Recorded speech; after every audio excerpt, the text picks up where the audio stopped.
Hello दोस्तों, एक बार फिर से स्वागत है आपका मेरे यूट्यूब चैनल एक्स मुस्लिम रिवर्स हलाल काफिर में। तो आज का वीडियो होने वाला है हमेशा की तरह बड़ा मज़ेदार। तो वीडियो को लाइक शेयर सब्सक्राइब करना ना भूलें। डॉक्टर मदीहा सैयद जी, आपका स्वागत है, आपका इस्तकबाल है फिर से। Thank you. आई होप कि अब आवाज़ बेहतर आ रही होगी। बेहतर नहीं, बहुत अच्छी आ रही है। Thank you so much. तो डॉक्टर मदीहा जी, कुछ शॉर्ट इंट्रोडक्शन आपका बताइए, कौन है आप और कहाँ से है? कुछ छोटा सा इंट्रोडक्शन, फिर मैं असल मुद्दे की तरफ आऊँगा। ठीक है, मैं पाकिस्तान से हूँ और इस वक़्त मैं यूनाइटेड स्टेट्स में हूँ और मैं फ़िज़िशियन हूँ, एमडी, एमबीबीएस वाव! और जी, और मैंने अपना छोटा-सा चैनल बनाया हुआ है। Just I am a free thinker, x मुस्लिम और बेसिकली मैंने चैनल तो बनाया था सोशल इश्यूज़ के लिए हुँ, और उसमें मैं आऊँगी ख़वातीन के राइट्स और जो-जो छोटी-छोटी प्रॉब्लम्स होती हैं। बट व्हाट हैपेंड कि हर चीज़ जो भी मैं जिस भी टॉपिक को मैं उठाती थी, तो आगे इस्लाम जो है ना वो एज़ अ हर्डल आ जाता था बीच में। कोशिश मेरी ओके। शुरू में थी कि मैं इस्लाम को ना टच करूँ, मैं एक हुँ, सटल तरीके से बात करूँ, ताकि लोग मेरी बात को सुनें क्योंकि एक्सेप्टेंस नहीं आती लोगों में स्पेशली दूसरे जो रिलिजन्स हैं उसमें ये है कि जिस तरह क्रिश्चियनिटी है उसको काफ़ी जब साइंटिफिक रेवोल्यूशन आया तो चर्च और स्टेट को अलहदा कर दिया गया।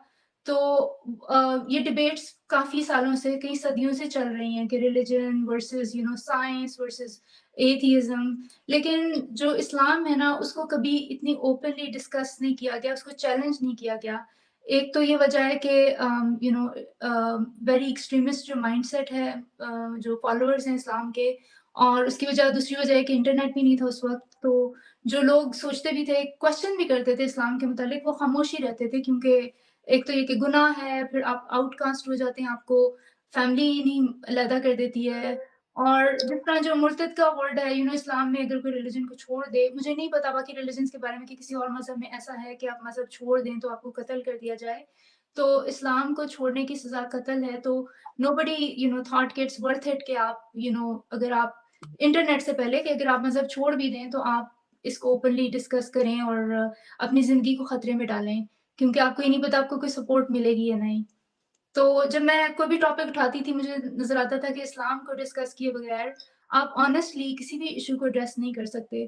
तो फिर मैंने आहिस्ता-आहिस्ता इस्लाम पे बात करनी शुरू की, तो मेरे चैन मैं I don't call my channel as like an x Muslim, but I call my self as a free thinker, but just like because आपने इस्लाम छोड़ दिया है, तो एक एक्स मुस्लिम तो आप हैं ही बाय हाँ, डिफ़ॉल्ट। ठप्पा लग जाता है वो। जी। जी। अच्छा, डॉक्टर मदीहा जी, बहुत सुन के अच्छा लगा कि आप एक फिज़िशियन हैं और एमबीबीएस के साथ-साथ आपने एमडी भी किया है। तो बीइंग अ फीमेल हमारे लिए मतलब बहुत प्राउड फीलिंग आ रही है and now you are ex Muslim, तो हमारी फीलिंग जो है वो डबल हो गई है, प्राउड जो हम फील कर रहे हैं। आप ये जो एमबीबीएस और एमडी जो डिग्री आपने ली है, वो पाकिस्तान से ली थी या फिर आप यूएस आने के बाद आपने ये डिग्री ली है? अगर आप बताना चाहती है तो बता सकती है। If you want to skip this question, it's totally up to you. No, no, MBBS मैंने पाकिस्तान से किया था, फिर जब मैं यूनाइटेड स्टेट्स में मूव हुई, तो फिर मैं यहाँ के एग्ज़ाम्स आपको करने पड़ते हैं, यूएसएमएल स्टेप 1, स्टेप 2, स्टेप 3, उसके बाद आपको रेज़िडेंसी करनी पड़ती है 3 साल की, देन यू गेट एमडी। तो ओह! लॉन्ग, लॉन्ग पाथवे बुढ़ा हो गुड, जाता है बंदा। ओके। मदीहा जी, सबसे पहला मेरा सवाल ये है आपसे कि अच्छा, मीनव्हाइल जितने लोग देख रहे हैं, मैं बीच-बीच में आप लोगों को बोलता रहूँगा कि डॉक्टर मदीहा जी का जो चैनल है, उसको आप लोग सब्सक्राइब कर लें और एक फीमेल वॉइस हमारे लिए बहुत ज़रूरी है। जैसे कि हमने पहले भी खवातीन के साथ इस तरीके की इंटरव्यू की हैं, specially x Muslim from Pakistan, फिर हमारे भारत की जो एक्स मुस्लिम्स हैं, वो भी चैनल चला रही हैं, एक्स मुस्लिम एंजल जी है, रब्बानी जी है और भी इस तरीके के चैनल है। तो उसमें एक बढ़ोतरी जो है वो डॉक्टर मदीहा सैयद जी की भी है। तो आप लोगों से रिक्वेस्ट है कि जो-जो फीमेल वॉइस सामने आ रही है, उनको आगे बढ़ाना, उनको सपोर्ट करना बहुत ज़रूरी है, क्योंकि बहुत से बार क्या होता है कि जो ख़वातीन होती है, अपनी मोमिनाएँ होती है, वो पर्दे की वजह से हम जैसे मर्द एक्स मुस्लिम के चैनल पे जुड़ना जो है वो प्रेफ़र नहीं करती। क्योंकि बहुत सारे ऐसे मसले-मसाइल होते हैं जहाँ पे उनको फिर शर्म आने लग जाती है। कि भाई कैसे बात करें। तो अगर इस तरीके से फीमेल एक्स मुस्लिम चैनल्स हो, चाहे वो अपने आप को फ्री थिंकर कहें, तो एक उनको प्लेटफॉर्म मिलेगा जहां पे वो खुल के अपनी बात रख सकती है, और बहुत जरूरी है कि उनकी आंखें भी खुले। तो आप लोग जो है, मदीहा जी का चैनल ऑलरेडी पिन किया हुआ है, आप लोग उसको सब्सक्राइब कर ले। डॉक्टर मदीहा जी, सबसे पहला सवाल, what was your background, I mean जो फैमिली बैकग्राउंड रिलीजियस था, कैसा था आपका पालन पोषण, कैसे हुआ, स्ट्रिक्ट माहौल था, आपने इस्लाम को कितना सीरियसली लिया, क्या मदरसे में भी कुछ पढ़ाई की है, कितना आपने इस्लाम को पढ़ा, सारी चीजें बताइए। The stage goes to you, I mean the mic goes to you. अच्छा, thank you so much Sahil. मैं एक छोटा-सा कमेंट करना चाहूँगी कि जो मेरा चैनल है, मैं देखती हूँ कि आपके चैनल पे काफ़ी ख़वातीन आती हैं और काफ़ी आप उनको एजुकेट करने की कोशिश करते हैं। तो मेरा चैनल भी स्पेशली फॉर फीमेल, बिकॉज़ मैंने, अगर आप जाके मेरी वीडियोज़ देखें तो काफ़ी सारी वीडियोज़ मैंने वुमेन के इश्यूज़ पे ही बनाई हैं। और उसकी वजह यही है कि एक तो ख़वातीन को चारदीवारी के अंदर इतना ताड़ के रखा जाता है कि उनकी वॉइस है ही नहीं। और अगर कोई हिम्मत करके बोलने की कोशिश भी करती है तो उनको चुप करा दिया जाता है। अभी शुरू होने से पहले मैं जॉइन करने से पहले मैं देख रही थी कि आपको कितनी प्रॉब्लम्स का सामना करना पड़ा, आपका फ़ोन ब्लॉक हुआ है। कल ही अवैस के चैनल को ब्लॉक कर दिया गया।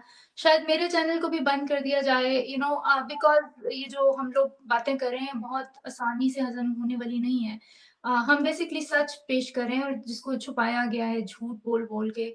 तो अब इसको हज़म करना इतना आसान नहीं है, तो हम सबको प्रॉब्लम्स आएँगी। शायद मेरा भी चैनल बंद हो जाए तो फिर मैं देखूँगी कि मैं दोबारा से स्टार्ट करना है या क्या करना है, but we will keep on doing whatever we are. लिखती रहूँगी मैं, कहीं न कहीं किसी न किसी प्लेटफ़ॉर्म पे मैं बोलती रहूँगी, अपनी आवाज़ उठाती रहूँगी। तो अगर हमारी आवाज़ों को ये बंद करने की कोशिश करेंगे तो वी विल कंटिन्यू डूइंग। जहाँ तक आपका डेफिनेटली। सवाल है, मैं पाकिस्तान में एक जो मिडल क्लास फैमिली है उससे मेरा ताल्लुक था।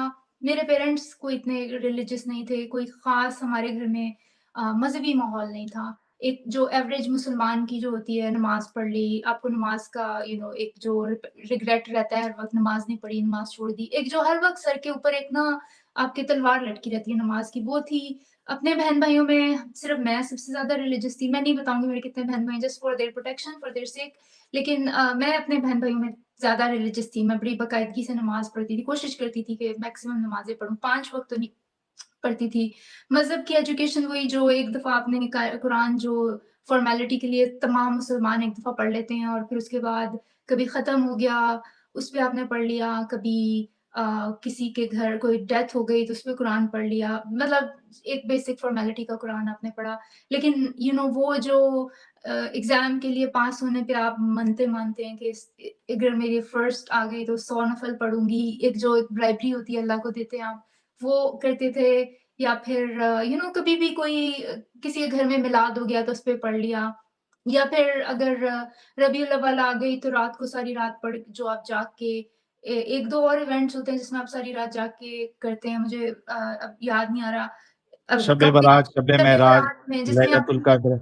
हाँ, जिसमें आपकी किस्मत लिखी जाती है, फिर लैलतुल कद्र में रमज़ान में आप ताक रातें ढूँढते हैं, उसमें आप सारी-सारी रात, तो ये सब कुछ हमने किया हुआ है। बल्कि मैं तो 2 दफ़ा उसपे इतिकाफ़ में भी बैठी हूँ। 1 दफ़ा मैं 3 दिन के लिए बैठी हूँ, 1 दफ़ा मैं 7 दिन के लिए बैठी थी। उसमें जो आप करते हैं, ये जो लेकिन मैं इस अपने बहन-भाई में सबसे ज़्यादा करती थी। तो ये मेरा बैकग्राउंड था। अरे वाह! बहुत ज़बरदस्त।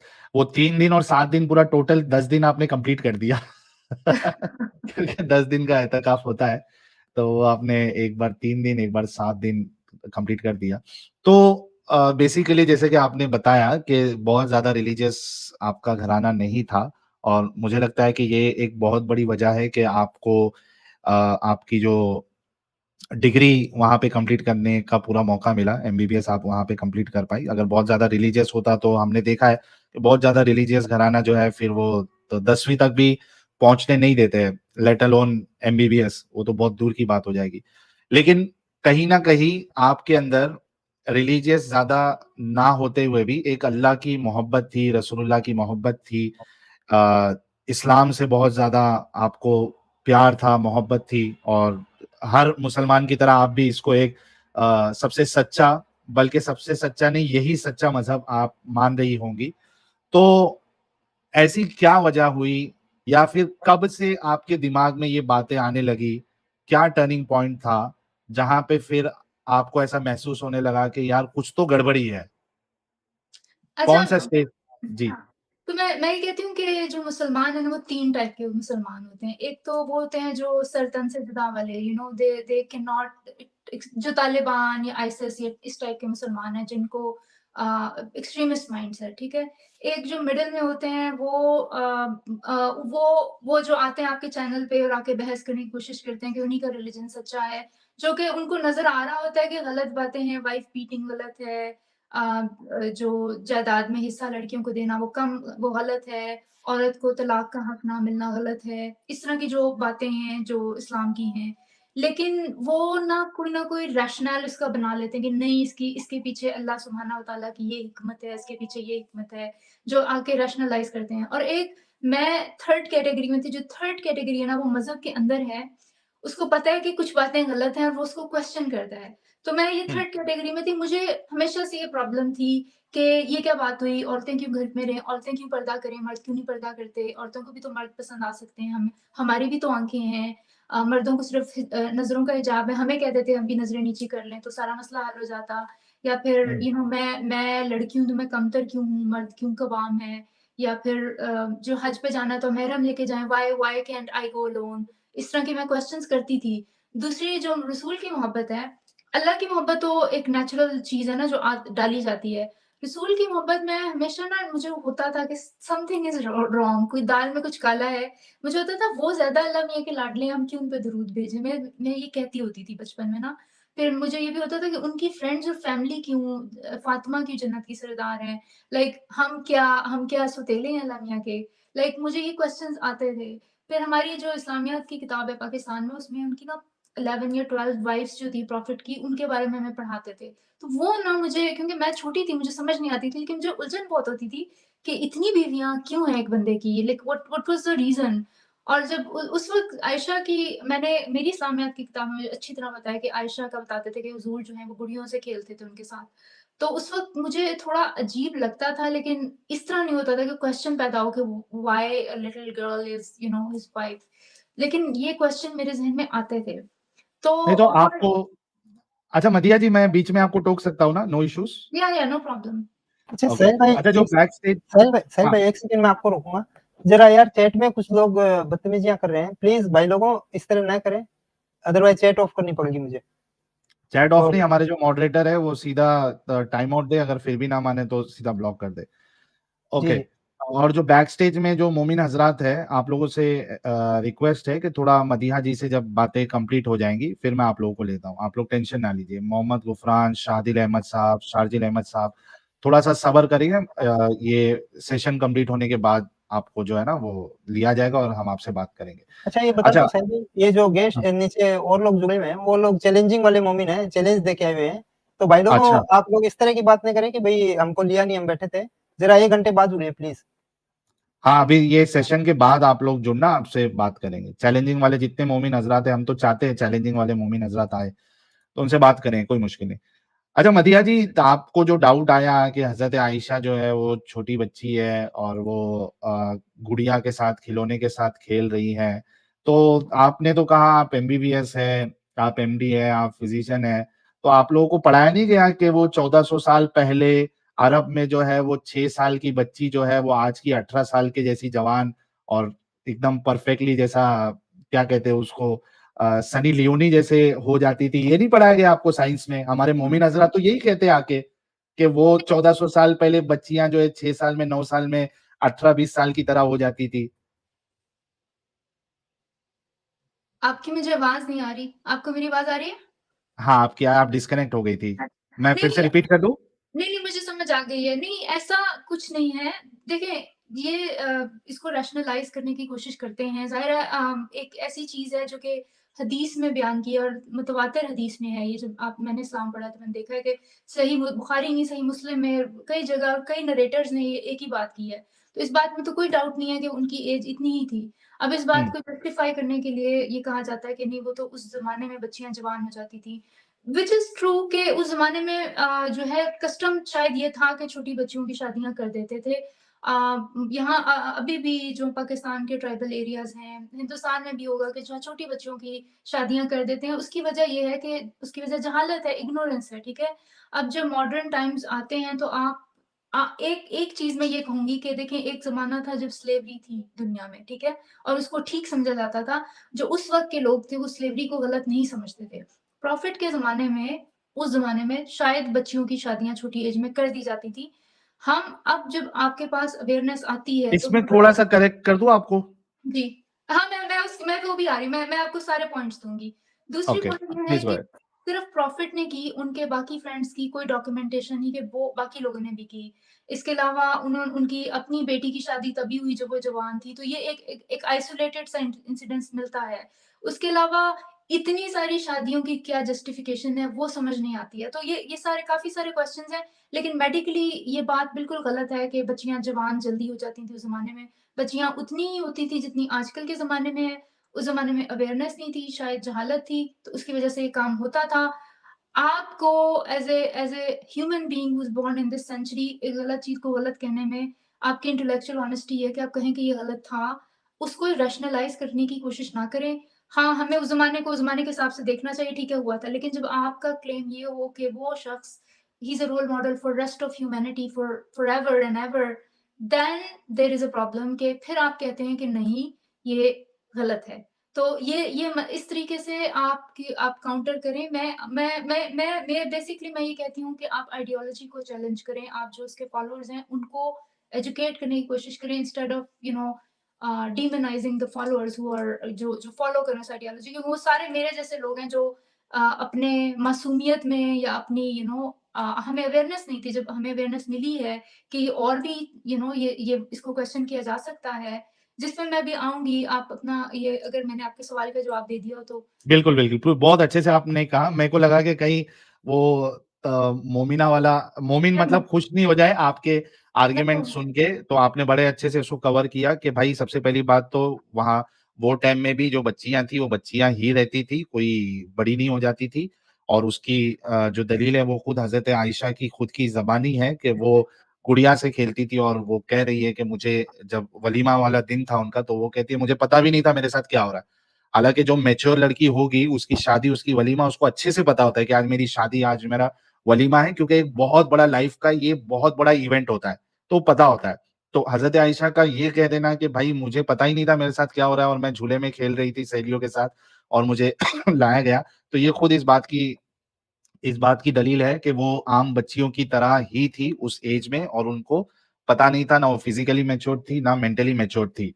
और दूसरी चीज़ जो आपने बहुत अच्छे से कहा है, मोमिन हज़रात इसको गाँठ बाँध ले कि अगर आप लोगों का ये दावा नहीं होता कि रसूलुल्लाह जो है वो ता क़यामत तक रोल मॉडल है, उसवतुन हसना है, तो सवाल हम इतना नहीं उठाते थे, क्योंकि चलो थोड़ी देर के लिए हम मान लेते कि भाई उस ज़माने में या पुराने ज़माने में लोग चाइल्ड मैरिज भी करते थे। हालाँकि उसमें भी एक बहुत बड़ा सवाल ये है कि जो चाइल्ड मैरेजेस होती भी थी, वो बच्चों में होती थी। यानी जो लड़का है, वो भी बच्चा है, जो लड़की है, वो भी बच्ची है।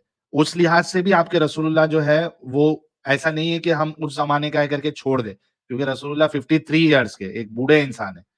और जो हज़रत आइशा है वो 9 साल की है, बच्ची है, तो उसको तो किसी भी तरीके से हम जस्टिफाई आप लोग कर ही नहीं सकते। लेकिन जो आपका जो इतना बड़ा क्लेम, इतना बड़ा दावा आ जाता है कि लक़द काना लकुम फ़ी रसूलिल्लाहि उसवतुन हसना, ये बेस्ट रोल मॉडल है और कयामत तक के लिए बेस्ट रोल मॉडल है। यहाँ पे फिर प्रॉब्लम आ जाता है और यहाँ पे फिर आप लोगों से और आपके रसूल के बारे में सवाल किया जाएगा। और जैसे कि मदीहा जी ने बताया कि ये जो कहा जाता है कि उस ज़माने में छोटी बच्चियों से शादी की जाती थी, ये नॉर्मल था। तो खुद रसूलुल्लाह की बेटी का एग्ज़ाम्पल मौजूद है, हज़रत फ़ातिमा का, जहाँ पे बड़ी उम्र के जो 2 रिश्ते आए थे उनके पास, हज़रत अबू बकर और हज़रत उमर के, तो रसूलुल्लाह ने वो रिश्ता एक्सेप्ट नहीं किया, बल्कि उनकी शादी हज़रत अली से करवाई। तो ये भी इस बात की दलील है कि दे वर वेरी वेल नोइंग कि भाई बच्चों की शादी बूढ़ों से नहीं करना है। या जवानों की शादी एकदम बूढ़ों से नहीं करना, ये इतनी समझ उनको थी। तो जब अपनी बच्ची के लिए इतनी समझ थी, तो दूसरी की बच्ची के बारे में उन्होंने ये क्यों नहीं सोचा? तो बहुत अच्छे से आपने पूरे पॉइंट्स कवर किए डॉक्टर मदीहा जी। आगे बढ़िए आप। फिर क्या हुआ आगे जब ये ख़्याल आया उसके बाद? बस ये मैं सोचती थी और मुझे ये होता था, मैं कहती थी जब मैं अल्लाह मियाँ के पास जाऊँगी तो मैं ये बातें पूछूँगी कि ऐसा क्यों किया? इतनी ज़्यादती औरतों के साथ क्यों की? तो लेकिन कभी इस्लाम से बाहर निकलने आई मीन मुर्तद का लफ्ज़ मैंने बचपन में सुना हुआ था, मुल्हिद का कभी गौर नहीं किया ये क्या है, मुझे था कि उस ज़माने में कुछ लोग हुए थे, उनको फिर दे टूक care of them and that's it. कभी ये सोचा नहीं कि ये एथियज़्म का मुझे नहीं पता था। फिर ये हुआ कि मैं अमेरिका में ही थी तो यहाँ पे मेरी ज़िंदगी में थोड़ा-सा टफ टाइम आया तो मुझे लगा कि अल्लाह से कनेक्ट करना चाहिए ना। तो बचपन से जब कहते हैं कि आप कुरान पढ़ें, हमें टाइम नहीं होता तो मैंने कहा चलो कुरान को ना पढ़ते हैं। तो मैं काम पे जाती थी, मेरी ड्राइव थी 40-45 मिनट्स की, तो उसमें मैंने ना यूट्यूब पे उर्दू में तर्जुमा लगा लिया ना कुरान की एक आयत, वो एक आयत पढ़ता था उसको उर्दू में तर्जुमा करता था। तो वो जो आयत जब मैंने सुननी शुरू की ना तो मतलब मेरा ख़्याल है मैं तीसरे पारे तक पहुँची थी। मेरे ज़हन में डाउट्स आना शुरू हो गए क्योंकि हर दूसरी, तीसरी आयत के बाद अच्छा मैं बड़ी डिस्ट्रेस में थी, तो मुझे था कि मुझे ना थोड़ा हौसला मिलेगा, तसल्ली मिलेगी कुरान को पढ़ के ना कि अल्लाह मियाँ कहेंगे फ़िक्र ना करो, मैं तुम्हारे पास हूँ, तुम्हारा ख़्याल रखूँगा। एक जो बचपन में आपको बताया जाता है ना कि अल्लाह मियाँ आपसे बड़ा प्यार करते हैं, अल्लाह मियाँ बच्चों से बड़ा प्यार करते हैं। तो मैंने कहा कोई इस तरह के तसल्ली के लफ्ज़ होंगे कुरान में ना, तो कुरान में अल्लाह मियाँ जो कॉन्स्टेंटली एक ग्रुप ऑफ काफ़िर जो they were like present at one time in history मुसलसल उनके बारे में फ़िक्रमंद थे कि ये मुझे क्यों नहीं मानते हैं, मैं इनको मज़ा चखाऊँगा, मैं इनको जहन्नम में फेंकूँगा, ये आग में हमेशा जलेंगे, फिर वहाँ पे नहरें बह रही होंगी और हूरें होंगी। बार-बार like every 3rd 4th verse मुझे तो लग रहा था कि एक ही बात रिपीट हुए जा रही है, रिपीट हुए जा रही है। फिर वो मतलब बड़े टॉर्चर तरीके से कि मैं उनकी खाल निकाल दूँगा, फिर नई खाल आ जाएगी, फिर मैं उनके साथ ये करूँगा, ये देखेंगे, मैं इनके साथ करता अच्छा टॉपिक फिर कोई रैंडम सी कोई स्टोरी शुरू हो जाती थी, उसके बाद फिर यही बात, फिर कोई और हाँ, कहानी अच्छा वो कहानी भी खत्म नहीं होती थी। कहानी हाँ, कहीं बीच से शुरू होती थी, कहीं बीच में खत्म हो जाती थी, फिर वो कुछ नई बात शुरू हो जाती थी, फिर वही दोबारा काफ़िरों के साथ मैं ये करूँगा और जो मुत्तकीन हैं उनके साथ ये करूँगा। अब मुझे कुछ समझ नहीं आ रही थी कि मैं कहाँ फिट होती हूँ। Like when is he gonna say कि आई गॉट यू मैं I am here for you. ऐसा कोई मुझे तसल्ली मेरा मेरा जो जो मैं डिस्ट्रेस में थी ना, मैं थोड़ी और मैं डिस्टर्ब हो गई। मैंने कहा ये अल्लाह मियाँ मुझे बार-बार क्यों कह रहे हैं मैं तुम्हें जहन्नम में डालूँगा? मुझे लगा हुँ, कि वो मुझे कह रहे हैं मैं जहन्नम में जाऊँगी क्योंकि गिल्ट तो आपके अंदर होता है ना कि आप दुपट्टा नहीं लेते, आप नमाज़ें पूरी नहीं पढ़ते और आप सर सर कवर नहीं करते और आप गैर महरमों से मिलते हैं और ये we don't follow Islam the way Islam can needs to be followed as a women. तो औरतों के लिए तो बड़ा मुश्किल है कि उन्हें तो नामहरम से बात भी नहीं करनी, किसी को हाथ भी नहीं मिलाना। मेरे तो फ्रेंड्स हैं, मैं उनको हाथ भी मिला लेती थी मेल फ्रेंड से और ये वो हग भी कर लेती थी। मुझे तो ऐसी बात लेकिन मुझे लगा कि मुझे अल्लाह मियाँ कह रहे हैं मुझे जहन्नम में डालेंगे। तो मैंने कहा मैंने किया क्या? मैं तो ऑलरेडी परेशान हूँ, मुझे क्यों जहन्नम में डालेंगे? अच्छा मैंने बंद कर दिया। फिर मैंने दोबारा कोशिश की, मैंने फिर पढ़ना शुरू किया। It was very heavy on my heart the Quran, ठीक है? उसके बाद 13 चैप्टर तक मैं गई हूँ और मैं आई गिव अप। उसमें कोई नई बात नहीं थी। और फिर ना मैंने अपनी एक फ्रेंड से डिस्कस किया ना, अच्छा वो मेरी फ्रेंड उस वक़्त अच्छा अमेरिका इसमें 1 मिनट देना मुझे, आई एम रियली सॉरी, मेरी थोड़ी आदत है डॉक्टर मदीहा जी बीच-बीच में टोकने की, आई एम रियली सॉरी। अच्छा, जो मदीहा जी ने कहा है, मैं सारे मोमिनों को ये चैलेंज देता हूँ, ठीक है? जो आम मोमिन हज़रात हमको देख रहे हैं, सुन रहे हैं और जो बाकी मोमिन भी है। हमको बहुत अच्छे तरीके से पता है कि हिंदुस्तान में, पाकिस्तान का इतना तो मैं नहीं बता सकता हूँ, लेकिन वहाँ भी लगभग इसी तरीके की ही सिचुएशन रहेगी। लेकिन ये बात तय है कि अक्सरियत जो है मुसलमानों की, वो कुरान को मायने के साथ नहीं पढ़ती है। मुसलमानों की अक्सरियत अगर मैं एक परसेंटेज आपको बताऊं तो 95% कहना गलत नहीं होगा। 95% मुसलमानों ने कुरान को मायने के साथ, मीनिंग के साथ अभी तक नहीं पढ़ा है। ये हकीकत है। तो जो कोई भी पढ़ने की कोशिश करता है, जैसे डॉक्टर मदीहा जी ने अभी बताया, आप लोग भी ट्राई करो। एक बार खोलो कुरान और जो भी आप जिस लैंग्वेज को जानते हो, उर्दू जानते हो, उर्दू ट्रांसलेशन ले लो, हिंदी जानते हो, हिंदी ट्रांसलेशन ले लो, बंगाली जानते हो, बंगाली ट्रांसलेशन ले लो, जो भी आप उसको पढ़ने की कोशिश करो। डॉक्टर मदीहा जी ने जैसे बताया है, आपको कुछ समझ में नहीं आएगा। स्टोरी कहां से शुरू हुई, कब रुक गई, कहां से दूसरी बात आ गई, हर 3-4 आयत के बाद अल्लाह तुमको डरा रहा है। उसके बाद जो है तुमको जहन्नम की वो हौलनाकियाँ बता रहा है, यानी यही चलेगा आपको। कुछ समझ में नहीं आएगा। इन्होंने तो भी 13 चैप्टर जो है या 13 पारे जो भी इन्होंने कहा है, वहां तक ये पहुंच गई। आप 13 पारे या 13 चैप्टर तक भी नहीं पहुंच पाओगे, बीच में से ही छोड़ दोगे कि ये क्या मुसीबत है। इन्होंने कहा ना बहुत हैवी जा रहा था, आप लोगों के लिए भी एकदम हैवी जाएगा। समझ में ही क्यों कि नहीं आएगा आप लोगों को। फिर आप गौर व फिक्र करो कि वो खुदा जो ये दावा कर रहा है कि इस किताब को, और मोमिन हजरात ये दावा करते हैं, यानी जो स्पीकर्स और मुल्ला मौलवी, कि ये किताब इसको हिदायत के लिए अल्लाह ने भेजा, लोगों के लिए भेजा, तो वो इतनी अनऑर्गेनाइज्ड क्यों है, ये इतनी एम्बिगुअस क्यों है, इतनी कंफ्यूजिंग क्यों है।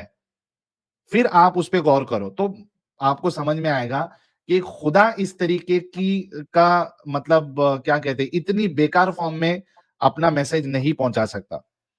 जो भी स्क्रिप्ट राइटर था कुरान का, बड़ा ही घटिया किस्म का स्क्रिप्ट राइटर था। आज के स्क्रिप्ट राइटर कोई पकड़ लेते तो वो और अच्छे से आपको जो है किताब बना के देता। तो इसमें कोई भी ना फसाहत और बलागत और जो चुरनबाजी आपके मुल्ला मौलवी करते हैं, आपको कुछ नहीं मिलेगा। बस एक बार पढ़ के देखो। और वही एक्सपीरियंस डॉक्टर मदीहा जी को भी हुआ है और उन्होंने अभी शेयर किया। Please go ahead doctor Madiha ji. अच्छा, तो वो फिर मैं मेरी मेरी एक फ्रेंड थी, वो मेरे मेडिकल कॉलेज की थी, वो फिर पीएचडी के लिए इधर आई अमेरिका। तो उसने मुझे बताया कि वो एथियस्ट है, ठीक है? मुझे काफ़ी दुःख हुआ, मैंने कहा may Allah guide her in right direction. जो हम मुसलमान करते हैं, हमें काफ़ी अफ़सोस होता है कोई इस्लाम से निकल गया।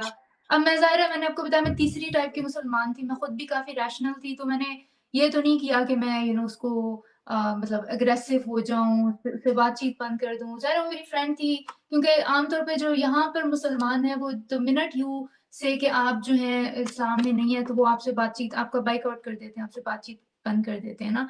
तो वो मैंने नहीं किया, मैं उससे बात करती रही, लेकिन मैंने सोचा कि मैं ना इसको ना दोबारा इस्लाम में लाने के लिए ना मैं इसको इसके जो आर्ग्यूमेंट्स थे ना, वो कहती थी साइंटिफिक मिस्टेक्स हैं और ये है और वो है कुरान में। तो मैंने कहा मैंने जाके ज़ाकिर नाइक की ना वीडियोज़ सुननी शुरू की, ताकि मैं उसको जवाब दे सकूँ उसके आर्ग्यूमेंट्स का, कि नहीं साइंटिफिक। तो मैं करती गई।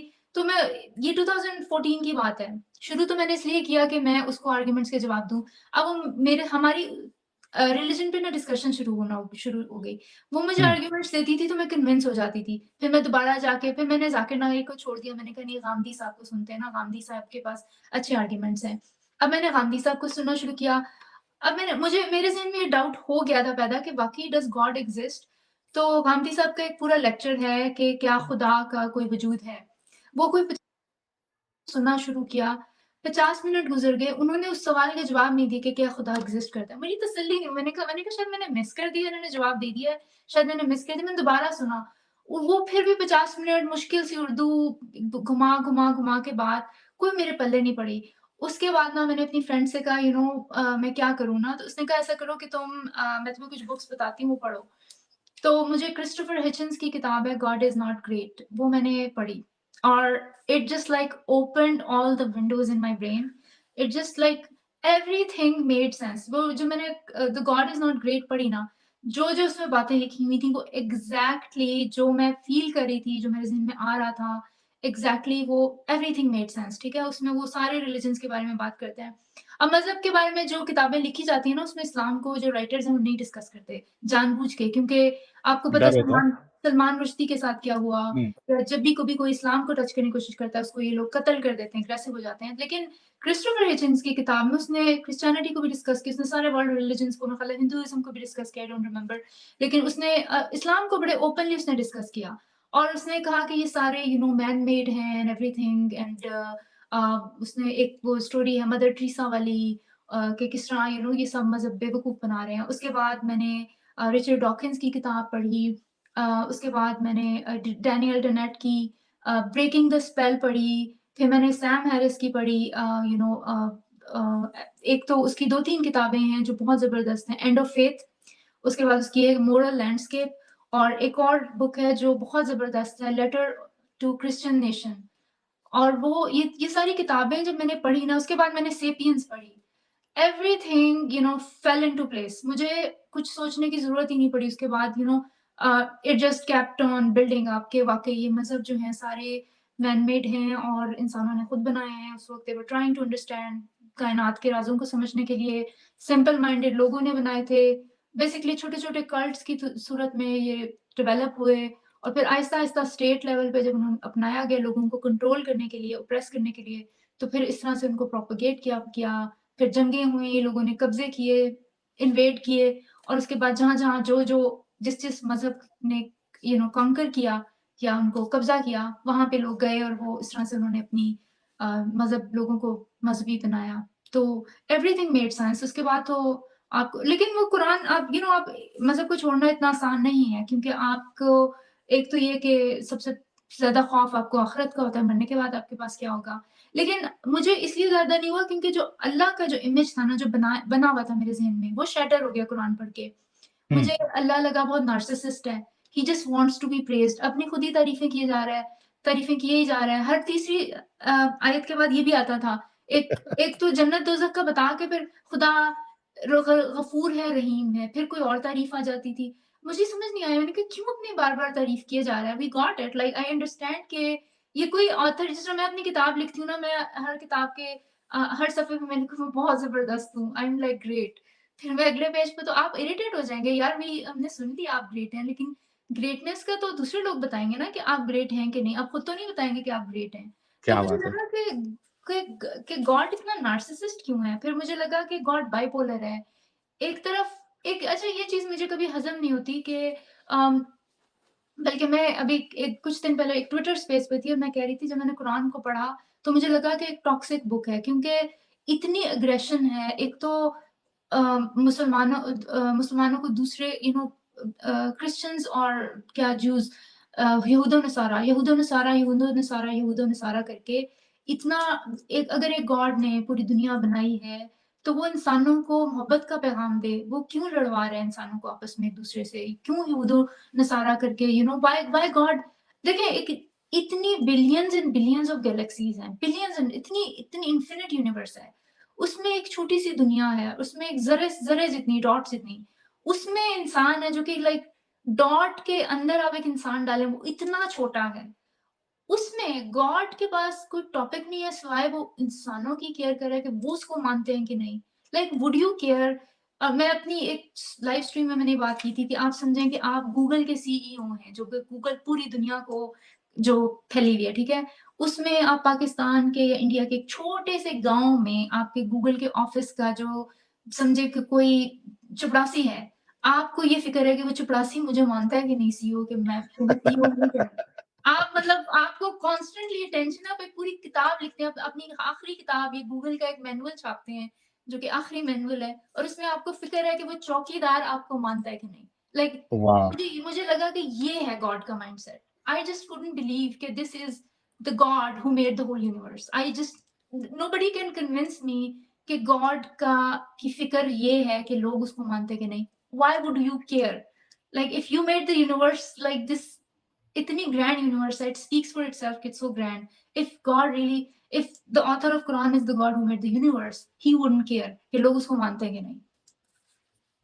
बिल्कुल, बड़ी ज़बरदस्त आपने गूगल वाली जो मिसाल दी है, बड़ी ज़बरदस्त दी है और मोमिन हज़रात को खुद इस बारे में सोचना चाहिए कि आप लोगों का जो सो कॉल्ड खुदा है और जहाँ तक मेरी समझ है, मुझे नहीं लगता कि अ, दुनिया में जितने भी रिलीजन मौजूद है, उसमें से जो ये इस्लाम वाला खुदा है, इस्लाम वाला अल्लाह है, उसके जैसा नार्सिसिस्ट खुदा किसी और के जितने भी रिलीजन एग्जिस्ट करते हैं, उनके कॉन्सेप्ट में होगा कि वो कंटीन्यूअसली ये चाहता है कि लोग मेरी बड़ाई करें, प्रेज़ करें और मुझे अगर नहीं माना तो मैं हमेशा-हमेशा के लिए इन्फिनाइट टाइम के लिए उसको जो है वो जलाऊँगा।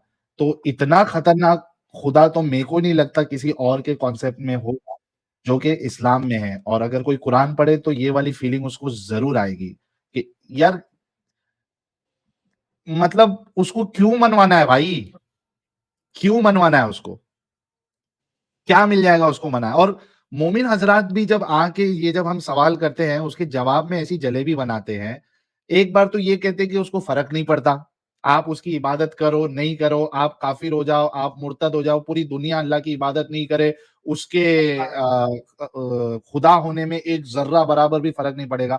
जब आप ये बात भी करते हो कि फर्क नहीं पड़ेगा, फिर उसको क्यों इतना फर्क पड़ रहा है कि वो बेचैन हो जा रहा है, तिलमिला रहा है, मछली की तरह तड़प रहा है वो अपनी इबादत करवाने के लिए, और जो उसकी बात जो है नहीं सुन रहा, फिर उसके लिए सजाओं की बात करता है वो। ये कैसा आप लोगों का खुदा है यार, इतना नार्सिसिस्ट।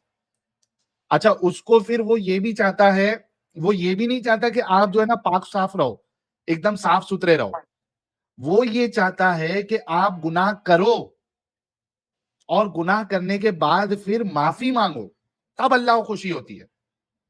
हदीस हमने आपको बार बार बताया, अल्लाह ने कहा कि अगर जो लोग हैं वो अगर गुनाह करना छोड़ देंगे तो अल्लाह जो है उनको तबाह करके दूसरी एक कौम लेके आएगा जो गुनाह करेगी और उसके बाद अल्लाह से माफी मांगेगी, तो अल्लाह उनको माफ करेगा। तो ये कैसा खुदा है जो चाहता है कि लोग जो है गुनाह करे और फिर माफी मांगे? पूरा खेल तो उसने इस तरीके से ही रचा ना, ये तो पूरा प्री प्लान था अल्लाह का। उसने ही खुद जो है वो कॉन्सेप्ट ऑफ इविल जो है वो शर करने की जो सलाहियत है वो अंदर डाली, फिर शैतान को भी लगा दिया ताकि वो शर करने में उसको और आगे बढ़ाए, बहकाए। तो ये पूरा कॉन्सेप्ट ही पूरा फ्लॉड है और बिल्कुल इलॉजिकल, नॉनसेंसिकल कॉन्सेप्ट देता है इस्लाम आपको, टेस्ट का और ये सजा का, गुनाह का, सारे के सारे कॉन्सेप्ट इलॉजिकल है। ये बातों पे आप लोगों को, खास करके जो मोमिन हजरात है, उनको इन बातों पे सोचना चाहिए, क्योंकि आप लोगों के वजह से, आप लोगों की वजह से, इन द सेंस कि आपके इस्लाम की वजह से आप दिमागी अपंग हो गए हो, और उसी दिमागी दिमागी अपंगता में आपने जहां भी आपकी मेजोरिटी आई है वहां का आप लोगों ने सत्यानाश कर दिया है। अब कुछ नहीं बचा तो वेस्ट की भी आप लोग बंबू लगाना शुरू कर दिए। आए दिन हमें जो है वो केसेस नजर आते हैं कि क्या मामला आप उधर करते हो। शरिया का आपको वहां पे जो है वो, हमें यहाँ पे शरिया चाहिए, शरिया चाहिए। इस तरीके की चीजें आप लोग ऐसे खुदा के लिए कर रहे हो। यार खुद भी चैन से रहो, दूसरे को भी चैन से रहने दो। तो मदिया जी, ये जो टाइम था, आपने जैसे कहा कि आप यूएस गई और वो जो आपकी एथियस्ट दोस्त थी, अ, उसने जब आपसे कहा तो आप ये चाह रही थी कि मैं उसको इस्लाम में लेके आऊँगी, और आपने फिर से पढ़ना शुरू किया। फिर आपको ये जो किताबें मिली, कितना अरसा इसमें, आई मीन अरसा नहीं बोलूँगा, कितने साल गुज़रे आपको इसमें? कितना मुझे वक़्त लगा? मुझे 2 साल लगे, लाइक मुझे मतलब मैं इसमें, क्योंकि मैं ब ब फिर मैंने 2-3 दफ़ा कुरान पढ़ा उसके बाद। मैं ये नहीं कि मैं फिर क्रिटिकली कुरान को पढ़ना शुरू हुई कि मुझे डाउट पूरा हो गया था, but I wanted to make sure I am making the right decision, क्योंकि ज़ाहिर है मज़हब को तो नहीं आप छोड़ना, इतना आसान नहीं है मज़हब को। आप किसी को कहें नहीं ये तुम, अल्लाह तुम्हारा एग्ज़िस्ट नहीं, आप वही करते हैं जो मैं भी जलेबियाँ बनाती थी अपनी फ्रेंड के आगे। मेरी फ्रेंड बल्कि अब मुझे याद कराती है कि मैं कैसे जलेबियाँ बनाती थी, कैसे मैं रैशनलाइज़ करने की कोशिश करती थी। लेकिन जब मुझे हुआ कि पक्का यकीन हो गया कि ये झूठ है, फिर मैंने कहा कि I want to make sure because I am very meticulous, I am making the right decision. तो फिर मैंने कुरान को एज़ अ क्रिटिकल आई से पढ़ना शुरू किया। उसके बाद मुझे इतनी चीज़ें नज़र आती थीं। फिर तो जब आपके अकीदत की पट्टी आप हटा के जब कुरान को पढ़ते हैं ना कि एज़ एन एवरेज बुक, तब आपको Quran just doesn't make sense, क्योंकि मेरा ख़्याल है वो क्रिस्टोफर हिचन्स ने कहा था, no one ever sat down on a weekend to read Quran. Like किसी कोई भी अपने फारिग टाइम में बाहर बारिश हो रही है, अच्छा-सा मौसम है और आप उठाएँ कुरान पढ़ें कि चलो कुरान पढ़ते हैं, बड़ी अच्छी बुक है। क्योंकि उसमें इतनी बोरिंग है कि कुरान, इतनी खुदा का इतना नेगेटिव है, ऐसा लगता है खुदा बाइपोलर है। एक एक वक़्त कह रहा है मैं जन्नत में डालूँगा, फिर जहन्नम में डालूँगा। इट्स एक जो इंसान है ना जिसके दिल में ज़रा-सा भी हमदर्दी है, दूसरे इंसानों के लिए प्यार है, बित इसके बजाय इसके, लाइक इसके बावजूद कि उनका क्या मज़हब है। अगर आपको इंसानों से मोहब्बत है ना और आपको ये फ़िक्र नहीं है कि किसका क्या मज़हब है, तो आपको ये बुक हज़म नहीं होगी। तो मुझे ये बात हज़म नहीं होती थी कि सिर्फ़ आप मुसलमान होने की वज़ह से जन्नत में जाएँगे और बाकी लोग जहन्नम में जाएँगे। आप जैसे दूसरे इंसान, उन्होंने क्या किया है? वो तो उस मज़हब में पैदा हुए इसलिए वो उस मज़हब में हैं, तो उनका सिर्फ़ ये कसूर है कि वो गलत मज़हब में पैदा हुए हैं। तो फिर आप ये सोचते हैं कि उनको तो पैदा भी अल्लाह मियाँ ने उसी मज़हब में किया, तो वो सबको मुसलमान पैदा कर देते। मतलब ये आप इस तरह के क्वेश्चंस सोचते हैं। तो मुझे लगा कि खुदा पैसिव अग्रेसिव है, कभी मतलब बहुत अच्छा है, फिर बहुत मतलब just it's a very toxic book. तो मुझे ये लगा टॉक्सिक है, ठीक है? जब मैं ये अपने फ्रेंड्स के सामने कह रहे थे, तो वो कह रहे थे आपको इसलिए टॉक्सिक लगी है बुक क्योंकि आपके अंदर इंसानियत ज़्यादा है, कंपैशन है। लेकिन जब एक मज़हबी मुसलमान जो है इस किताब को पढ़ता है, समझे कि आईसिस टाइप का मुसलमान या तालिबान टाइप का मुसलमान, तो वो बड़ा इस it gives the boost to your ego मैं जन्नत में जाऊँगा और बाकी जो है जहन्नम में जाएँगे, सो इट डिपेंड्स कि आपके अंदर कितनी ह्यूमैनिटी, कितना कंपैशन है। अगर आपको कंपैशन होगा तो आप ज़रूर कहेंगे कि बाकी क्यों जाएँगे, उनका क्या कसूर है? वो भी आप ही की तरह के इंसान हैं, डेली अपनी जॉब पे जाते हैं, कमाते हैं, घर वापस आते हैं, बच्चों के साथ खाना खाते हैं। Like what are they doing different other than the rituals? Rituals ही है ना जो हर मज़हब में डिफरेंट है। और खुदा का कॉन्सेप्ट तो है, किसी में एक है, किसी में कई हैं, किसी में कोई खुदा नहीं है, उनके वैसे ही बुद्धिज़्म जिस तरह है। तो इसमें फिर आपको ये होता है कि सिर्फ़ इस वज़ह से फिर एक क्वेश्चन ये भी उठता है कि अगर आप सोच रहे हैं कि अल्लाह को चैलेंज कर रहे हैं, तो ये इसका और अल्लाह इतना इरैशनल है कि वो समझता नहीं कि आपका थॉट प्रोसेस क्या है। आप बड़े सिस्टमैटिक तरीके से इस नतीजे पे पहुँचे हैं, तो सिर्फ़ इस नतीजे पे उस ज़हन के ज़रिए जो अल्लाह ने ही आपको दिया है, अगर आप इस पे पहुँच गए हैं, तो वो आपको इस चीज़ के सोचने की बस सज़ा देगा आपको। तो ये बातें जो है ना बड़ी फिलोसॉफ़िकल हैं, ये लोगों को चाहिए कि वो सोचें। अब मैं कुरान की बताती हूँ कि जो जो चीज़ें जो फाइनल मुझे लगा कि this is not written by God, it is written by some human, और ह्यूमन का कलाम है। एक वाक़या था जो जिनको अब वर्सेस ऑफ कन्वीनियंस कहा जाता है, जो सेल्फ सर्विंग वर्सेस हैं, जो प्रॉफ़िट की अपनी ज़िंदगी पे हैं। एक तो वो आयशा की जब हार गुम हो जाता है ना, तो उसमें एक वर्स है, पूरी आयशा के हार के गुम होने की स्टोरी है। फिर अल्लाह मियाँ एक स्पेशल आयत भेजते हैं कि आयशा जो है वो इनोसेंट है। हुँ। एक और वो मुझे वर्ड्स पढ़ के हुआ कि यार ये खुदा की आखिरी किताब में क्या करिए वो वर्ड्स, हम क्या करें इस स्टोरी का? What are we supposed, how a human of today is supposed to make sense of this आयत? लाइक हम क्या करें स्टोरी को सुन के? उस वक़्त वो होगा वाकया, लेकिन इसका 33 की 50 आपने पढ़ी है मदिया जी? कौन-सी? 33 सूरह अहज़ाब की 50 शायद ये नहीं, भी आपने पढ़ा होगा तो बड़ा अजीब लगा होगा। कौन-सी वाली? मैं मुझे याद तो नहीं, मैंने पढ़ा शेयर तो करता हूँ बड़ी कॉमेडी वर्ड्स है। 1 मिनट रुको, 1 मिनट रुको। यार वो कौन-सी वाली आयत है? फूफू की बेटियाँ, मामू की, हाँ, यही वाला है। हाँ, हाँ, एक वो पढ़ी है। वो या it doesn't make any sense कि अल्लाह ने ये तुमको फूफो की ये बेटियाँ दी। कौन-सा खुदा है भाई, ये जो आखिरी कलाम में है, इस तरीके की बात कर रहा है। नीचे लेके आइए थोड़ा ट्रांसलेशन में। हाँ, उर्दू में देखिए, मैं भी पढ़ देता हूँ यहाँ से। ये देखिए आयत क्या कहती है। ए नबी, हमने तुम्हारे लिए हलाल कर दी तुम्हारी वो बीवियां जिनके महर तुमने अदा किए हैं, और वो औरतें जो अल्लाह की अता करदा लौंडियों में से तुम्हारी मिल्कियत में आई, और तुम्हारी वो चचाजाद और फूफीजाद और मामूजाद और खालाजाद बहनें जिन्होंने तुम्हारे साथ हिजरत की है, और वो मोमिन औरत जिसने अपने आप को नबी के लिए हिबा किया हो, अगर नबी इसे निकाह में लेना चाहे, ये रियायत खालिसतन तुम्हारे लिए है, दूसरे मोमिनों के लिए नहीं है। हमको मालूम है कि आम मोमिन पर इनकी बीवियों और लौंडियों के बारे में हमने क्या हुदूद आयद किए हैं। तुम्हें इन हुदूद से हमने इसलिए मुस्तस्ना किया है ताकि तुम्हारे ऊपर कोई तंगी ना रहे, और अल्लाह गफूरुर रहीम है। क्या चल रहा है ये? नहीं, लेकिन उसमें ये देखिए ना, इतना बड़ा मसला ये है कि जो कज़न मैरिज है उसकी वज़ह से तो इतनी जेनेटिक डिज़ीज़ेज़ हैं। तो इसका मतलब है जिसने कुरान लिखा है उस वक़्त उसको ये नहीं पता था कि कज़न मैरिज जो है वो उसकी वज़ह से लोगों में इतनी बीमारियाँ, और इसलिए इतनी ज़्यादा इस्लाम में जो मुसलमानों में कज़न मैरिजेज़, पाकिस्तान में तो बहुत ज़्यादा है, और यूके में बल्कि आई थी स्टडी के इतनी ज़्यादा जेनेटिक डिफेक्ट्स के साथ बच्चे पैदा हो रहे हैं। तो इसका मतलब है कि ये आयत जो है अल्लाह की नहीं हो सकती है, तो किसी आदमी ने लिखी है। और वो हुँ, अपनी कोई अच्छे तरीके से बात कर देता कि तुम्हारे जो रिलेटिव्स हैं, फर्स्ट ब्लड रिलेटिव्स हैं, वो हलाल हैं। लाइक मतलब मुझे तो समझ नहीं आती, सारी जो है शादी-ब्याह के उस पे ही घूम रही है, सेक्स पे, सेक्स स्लेव्स हुँ, पे, इस तरह की। अच्छा, एक और आयत जो थी वो जिस पे मुझे जाके जो प्रॉब्लम हुई वो थी ज़ैनब जो हुँ। जो जो ज़ैनब ज़ैद की बीवी थी। ज़ैद की हुँ, बीवी के लिए कि गॉड मेड जो आप अडॉप्टेड बेटे की बीवी से तमाम मुसलमान, वो पता नहीं मुझे कौन सी आयत है, तमाम मुसलमानों के लिए उनके मुँह बोले बेटों की बीवियाँ हलाल हैं। अब ये इतनी स्पेसिफिक आयत के कितने मुसलमान हैं जो अपनी बहू से अपने मुँह बोले बेटे, कितने मुसलमानों की मुँह बोली बेटियाँ बेटे होते हैं? कितने मतलब मुसलमान हैं जो इस आयत से फ़ायदा उठाया है? अभी भी आजकल के दौर में भी कोई राइट माइंडेड मुसलमान अपनी बहू से शादी नहीं करता। मैंने तो नहीं अपने रिलेटिव्स में या अपने जानने वालों में किसी को देखा कि अपनी बहू से किसी आदमी ने शादी की हो। आपको मुसलमानों में बहुत कम कोई ऐसी, मतलब बहुत ही अनयूजुअल केस होगा जिसमें किसी ने अपनी बहू से शादी की होगी।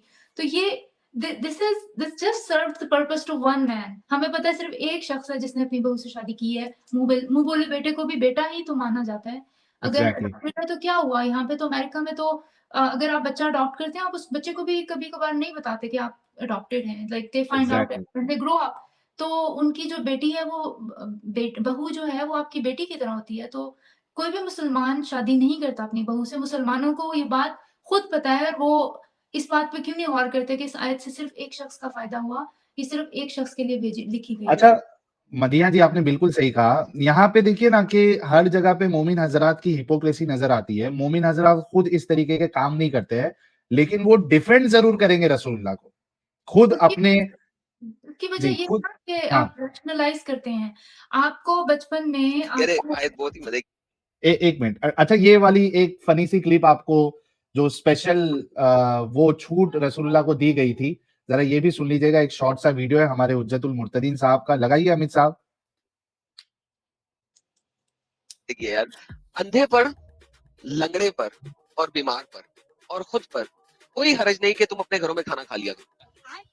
यार ये मुझे बता यार, इसकी क्या जरूरत है यार? अपने घरों से खा लो या या अपने बापों के घरों से। हाँ, ये क्या मतलब है इसका? अपने बापों के घरों से, या अपनी माओ के घरों से, या अपने भाइयों के घरों से, या अपनी बहनों के घरों से, या अपने चचाओं के घरों से, या अपनी फूफियों के घरों से, या अपने मामुओं के घरों से, या अपनी खालाओं के घरों से, या इनके घरों से जिनकी कुंजियां तुम्हारे पास हो, या अपने दोस्तों के घरों से। उसके लिए मुझे अल्लाह मियाँ को ऊपर से जिब्राइल भेजना पड़ेगा ये बताने के लिए यार? ये वाक़ई ये कौन-सी आयत है? मैंने कभी नहीं पढ़ी। 24 की जरा स्टार्टिंग से लगाओ, उसपे लिखा हुआ है 24 की 61 है ना? हाँ, सबसे बड़ी आयत यही है शायद ना कुरान की। 24 की 61 है। आप नोट डाउन करके रखिए मदिया जी, पढ़ते जाइए और हंसते जाइए। 24 की 61 जी। जी, जी। अच्छा, एक और फिर आयत थी ये एक तो ज़ैनब वाली स्टोरी हो गई, एक आयशा वाली हाँ, स्टोरी हो गई और तीसरी थी वो भी बहुत ही फ़नी है। मतलब अब वो एक आयत ऐसी आई कि जो अगर तुमने गलती से अपनी बीवी को बहन बुला दिया हो, तो या तो हुँ, तुम इतने दिन रोज़ा रखो 60 दिन या फिर 60 मिस्कीनों को खाना खिलाओ या फिर 60 ऊँटों की कुर्बानी नहीं या गुलाम आज़ाद करो या फिर ऊँटों की कुर्बानी दो यार पता नहीं। I don't hmm, know something like that. मैंने कहा गुलाम तो अब होते नहीं हैं, तो इसका मतलब अल्लाह का ये सॉल्यूशन एक्सपायर्ड है। उसके बाद मैंने कहा बीवी को बहन कह दिया तो what's the big deal sorry कर लो। आई मीन मुझे समझ नहीं आया कि why this was such a big deal कि इसको अल्लाह ने एड्रेस किया लेकिन इतनी ज़्यादा प्रॉब्लम्स हैं दुनिया में लोगों को। लाइक आप बीमारियाँ हैं, आप जर्म थ्योरी दे दें, आप कैंसर बता दें, आप प्लेग आया था उस ज़माने में, प्लेग का क्योर बता दें। You know why he had to like send this in his last message to humanity? How this serves the purpose? I just didn't मुझे ये जो ना मुझे कॉमन सेंस से बियॉन्ड लगी बातें। तो मुझे समझ नहीं आया अगर कोई रैशनलाइज़ करता है इन चीज़ों को और फिर कहता है कि नहीं ये अल्लाह का ही कलाम है तो आई सीरियसली डाउट मुझे लगता है कि लोगों को थोड़ा-सा रैशनल तरीके से सोचना चाहिए कि वो क्या मज़हब क्या फ़ॉलो करें, इसकी ज़रूरत क्या है? आजकल के ज़माने में हमारे पास कॉमन सेंस है, हम कॉमन सेंस से मसले हल कर सकते हैं अपनी ज़िंदगी के। मज़हब इंसानों को डिवाइड करते हैं। मैंने मतलब आप देखें ना किस तरह अदरिज़्म क्रिएट करता है। ये हिंदू है, ये मुस्लिम है, ये क्रिश्चियन है, ये जू है और दुनिया में लोग अभी तक लड़े जा रहे हैं। अब क्या ये मुसलमान और जूस आपस में लड़ रहे हैं? जूस भी उसी तरह अग्रेसिव हैं अपने मज़हब के लिए, मुसलमान भी उसी तरह हैं। फिर हिंदू-मुस्लिम की लड़ाई होती है। वो मतलब ये तो आप ट्राइबलिज़्म है। एक ज़माना था जब ये मज़हब बने थे, लोगों को यू नो एक यूनाइट करने के लिए या उन पे कंट्रोल करने के लिए या उनको जंगे करने के लिए I don't know what was the reason ये मतलब बने थे यही कि people were trying to make sense of the world. ये हुँ, मज़हब उनको थोड़े से आंसर्स तो देता है ना कि आपको जो लोग बीमार है समझे किसी का छोटा बच्चा मर जाता है 6 साल का बच्चा, ठीक है? अब उस माँ को कैसे सुकून मिलेगा? उसको सुकून कैसे ये बताएँ कि ये जन्नत में है, बहुत आराम से रह रहा है और आप एक दफ़ा जब मर जाएँगे आप जाके उसको मिलेंगे तो उसको सुकून मिल जाएगा। अब हुँ, दुनिया में जो सारे लोग हैं ना वो समझदार नहीं है मतलब दे बहुत सिंपल माइंडेड लोग हैं। आपको मैं ये कहती हूँ कि आप आइडियोलॉजी को ज़रूर क्वेश्चन करें, जो उस आइडियोलॉजी के फॉलोवर्स हैं ना वो बेचारे मासूम लोग हैं, वो सीधे-साधे लोग हैं। वो उनको बस ये बता दिया है कि ये आइडियोलॉजी है, इसके लिए आपने जान देनी है। अब उसके फॉलोवर्स में से अब कुछ होंगे बहुत अग्रेसिव होंगे, कुछ मॉडरेट होंगे और कुछ जो बिल्कुल ही उनका आईक्यू बहुत कम होगा। और कुछ लोग होंगे जो लीडर्स होंगे जो बताएँगे कि ये करना है, ये करना है। अब देखें जिस तरह आपने अपना चैनल बनाया है या जो दूसरे एक्स मुस्लिम चैनल्स हैं या फिर ऐसे या हारिस या गालिब या नूरिया, ये सारे लोग ये आप सब लोगों को गाइड कर रहे हैं। हर बंदा इस सिचुएशन में नहीं होगा कि वो लोगों को गाइड करे कि ये मेजॉरिटी को ये बात समझ नहीं आएगी। आपको उनको बहुत ज़्यादा बताना पड़ेगा और मेजॉरिटी फिर मेजॉरिटी को फ़ॉलो करेगी। जब ज़्यादा लोग मेजॉरिटी इस तरफ एथियज़्म की तरफ या इररिलीजियस हो जाएँगे, तो जो सिंपल माइंडेड लोग हैं वो आपको फ़ॉलो करना शुरू हो जाएँगे क्योंकि they are just the followers, they are and leaders are few people who are telling them कि ये गलत है, आपने उनको निकालना है। तो इसलिए मैं हमेशा आइडियोलॉजी को क्वेश्चन करती हूँ, जो उसके फॉलोअर्स हैं ना, मैं उनको इतना एड्रेस नहीं करती क्योंकि मैं किसी को कभी मैंने चैनल पे किसी को मुस्लिम, मुसल्टा या हिंदू या ज्यू कह के एड्रेस नहीं किया। उसकी वजह ये है कि आपको हमें मुर्तद या मुल्हिद का नाम दिया गया है, हमें एक तरह से ये डिह्यूमनाइज किया गया है। Why are you putting labels on us? ठीक है, we are just free thinkers, we don't believe these religions are true. तो जब आप किसी को एड्रेस करते हैं कि ये जो मुस्लिम आ गया या हिंदू आ गया, तो आप बेसिकली डिह्यूमनाइज कर रहे हैं उनको। आप वही करें जो हमें किया जा रहा है, तो आप में उनमें फ़र्क नहीं रह जाता। आइडियोलॉजी को क्वेश्चन करना चाहिए बिकॉज़ आइडियोलॉजीज़ हैव प्रॉब्लम्स। जो फॉलोअर्स हैं वो तो बचपन से अगर आपने किसी के कान में अज़ान दे दी है तो वो तो और सारे फैमिली फ्रेंड्स उसको रिइन्फोर्स कर रहे हैं। It's difficult to get out of that. जो लोग निकलते हैं बड़ी मेहनत से निकलते हैं। मतलब मैं मेहनत से निकली हूँ, अपनी सोच कर निकली हूँ। आपकी मज़हबी ब्रेन वॉशिंग आपके ब्रेन सेल्स को डेड कर देती है। और जो लोग, मैं कहती हूँ कि जो इससे निकल कर आते हैं, they are survivors of the brain washing. इतनी हेवी ब्रेन वॉशिंग की जाती है आपकी, मज़हबी ब्रेन वॉशिंग, कि उससे निकलना बड़ा मुश्किल काम है। डॉक्टर मदीहा जी, बहुत अच्छा लगा आपसे बात करके और मैं समझ सकता हूँ कि कितना मुश्किल रहा होगा आपके लिए जब जब फाइनल पॉइंट पे पहुंची होंगी कि नहीं यार, ये सारी जो चीजें हैं, जितना मुझे सिखाया गया था, इस्लाम बताया गया था, ये तो एक मैनमेड चीज है and it's of no use for humanity. अभी आप जो है वो डॉक्टर भी है, फिजिशियन भी है, भले से आप यूएस में है, लेकिन आप चेहरे के साथ अपना एक्टिविज्म कर रही है। तो मेरा सवाल ये है कि और बड़े खुले तरीके से आप बोल भी रही है इस्लाम के बारे में क्या प्रॉब्लम है, जो कि एक बहुत से मोमिनों के लिए जितना आपने कहा उतना ही बहुत बड़ी गुस्ताखी है उनके लिए। मतलब आपने रसूलुल्लाह की या अल्लाह की या इस्लाम की आपने गुस्ताखी कर दी है एंड वी हैव सीन कि इनके साथ क्या हुआ, अपने जो आपने जिनका नाम लिया था सलमान सलमान रुश्दी साहब का। तो आपको थोड़ा ये डर नहीं लगता, भले से आप यूएस में हैं, कि आपके जो पेशेंट्स है उसमें मोमिन हजरात भी होंगे, तो डर नहीं लगता कि यार कोई मुझे देखने वाला आ जाए और he can try to harm me? इस तरीके के ख्यालात आपको नहीं आते? पता नहीं, मैं इतनी ओपनली ब्लास्फेमी तो नहीं करती। जिस तरह प्रॉफ़िट को मैंने बड़े, मतलब हमेशा मैं इज़्ज़त से ही बुलाती हूँ, प्रॉफ़िट ही कहती हूँ। मेरा ख़्याल है कि अगर किसी की कोई, मतलब किसी शख़्सियत की कोई इज़्ज़त लोग करते हैं, 1.8 बिलियन लोग, तो आप भी उनको इज़्ज़त से ही बुलाएँ। हाँ, ये क्वेश्चन्स हैं मेरे, like we have very genuine questions, और इन क्वेश्चन्स का इनके पास जवाब नहीं है। तो मतलब मैं आई डोंट रिमेंबर कि मैं अपनी वीडियोज़ में मैंने कभी भी किसी की भी इंसल्ट की हो। ये क्वेश्चन्स हमारे बड़े जेन्युइन हैं, इनके पास जवाब नहीं है। मैं चाहती हूँ कि लोगों में, मुसलमानों में ह्यूमिलिटी आए कि ये जो फ़ेथ है, ये आपका फ़ेथ है, ठीक है? आपका दावा है। आपको जो अगर कहा जाए कि आप अल्लाह को प्रूव करें, साबित करें, तो वो नहीं कर सकते, ठीक है? तो आप ये एटलीस्ट ये एडमिट कर लें कि ये हाँ, हमारा फ़ेथ है, हम अल्लाह को साबित नहीं कर सकते। ह्यूमिलिटी अपने अंदर लाएँ। मुझे आई डोंट नो, मुझे डर नहीं लगता। अमेरिका में तो ऐसा सिचुएशन नहीं है क्योंकि यहाँ पे फ्रीडम ऑफ स्पीच है, तो मैं अपना फ्रीडम ऑफ स्पीच यूज़ कर रही हूँ। अब तक तो मुझे नेगेटिव, मेरे चैनल पे भी बहुत पॉज़िटिव है मेरा फीडबैक, क्योंकि मैं आइडियोलॉजी को डिस्कस करती हूँ। मैं उसके जो फॉलोअर्स हैं उनको डिमोनाइज़ नहीं करती। तो मेरा ख़्याल है, मेरा शायद इस वज़ह से जो लोग मुझे बहुत सारे जो फॉलोअर्स हैं मेरे, जो मेरे चैनल पे आते हैं, कई दफ़ा मुसलमान भी आते हैं, बड़ी रिस्पेक्ट से बात करते हैं, इसलिए कि मैं उनके लिए रिस्पेक्ट है मेरे दिल में। मैं सिर्फ़ आइडियोलॉजी के ऊपर बात करती हूँ और आइडियोलॉजी को मैं चैलेंज करती हूँ, और मेरे क्वेश्चन्स हैं, उनके पास जवाब नहीं है। अमेरिका में I feel safe. I don't know if I can go to Pakistan. I am probably not going to go to Pakistan because ज़ाहिर है प्लीज वहाँ मत जाइएगा। या, लेकिन मैं ये कहती हूँ कि लोगों में, मज़हबी लोगों में ह्यूमिलिटी आनी चाहिए, आप में इनकिसारी आनी चाहिए कि आपका भी मज़हब अगर बाकी के 4000 मज़हब गलत हैं, तो आपका भी गलती है, आपका भी मैन मेड ही है, वरना आप साबित करें।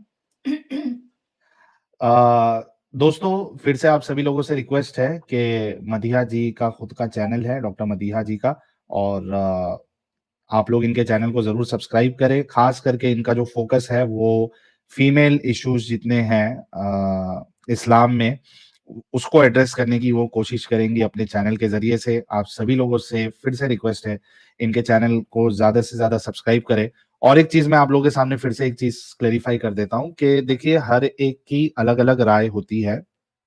आप लोगों को पता है कि जो एक्स मुस्लिम बन जाता है, ज़रूरी नहीं कि सबकी जो सोच है वो सेम हो, ठीक है? एक सोच तो हर एक्स मुस्लिम की मुत्तफ़िका तौर पे ये होती है कि इस्लाम वो मज़हब नहीं है, इस्लाम एक कल्ट है, इसमें इंसानियत के लिए कुछ नहीं है, ठीक है? ये तो एकदम जो है हर किसी का सेम होता है। उसके बाद जब वो बाहर निकलता है, तो now he has many option. अब वो एथियस्ट भी बन सकता है, वो कोई दूसरा रिलीजन भी एक्सेप्ट कर सकता है। तो हर एक एक्स मुस्लिम की अलग-अलग अंडरस्टैंडिंग होती है। हमारी अंडरस्टैंडिंग या मेरी अंडरस्टैंडिंग आप सभी लोगों को मालूम है कि मेरी सोच बिल्कुल साफ है कि एक इंसान इस्लाम से बाहर निकल के वो कोई भी मज़हब इख्तियार कर सकता है, टिल द टाइम उसने बहुत अच्छे से उस मज़हब का मुताला किया, सारी चीज़ें पढ़ा, क्योंकि जो क्या कहते हैं उसको, कहावत है ना, दूध का जला हुआ छाछ भी फूँक-फूँक कर पीता है। तो अगर आप एक कल्ट से बाहर निकल रहे हो, you have to be damn sure कि आप अगर दूसरा कोई आइडियोलॉजी एक्सेप्ट कर रहे हो, तो उसमें क्या-क्या चीज़ें हैं, क्या कॉन्सेप्ट है, उसकी किताबें क्या कहती है, कितना ओपननेस है उसमें, कितना अकोमोडेट करता है वो चीज़ों को, ये सारी चीज़ें परखने के बाद, जाँचने के बाद, then you have to go for that religion.